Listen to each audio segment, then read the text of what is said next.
Yan, tinuturuan natin mga kamotor pre si Mrs. mag-drive ng sasakyan.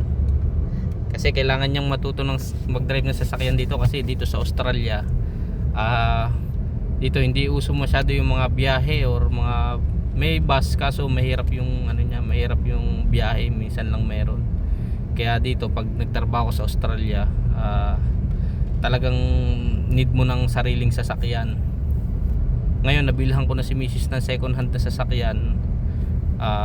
Ang problema naman, hindi pa siya marunong masyado mag-drive, kaya tinuturuan ko siya.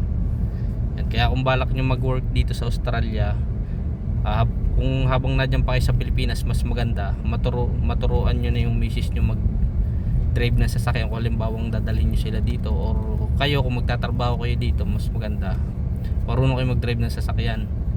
Kasi yung transportasyon dito talagang mahirap, kailangan ng sariling sasakyan talaga, lalo na pag sa mga province. Kasi dito kami sa Queensland, sa Mackay, need natin ng need talaga ng sasakyan. Kaya si Mrs. yan, tinuturo ako mag-drive. May okay ka lang dyan? Medyo kabado pa kasi nga, parang mga padalawang beses ko pa lang siyang natuturuan dito na mag-drive. Ito yung pre, yan, wala masyadong nadang sasakyan.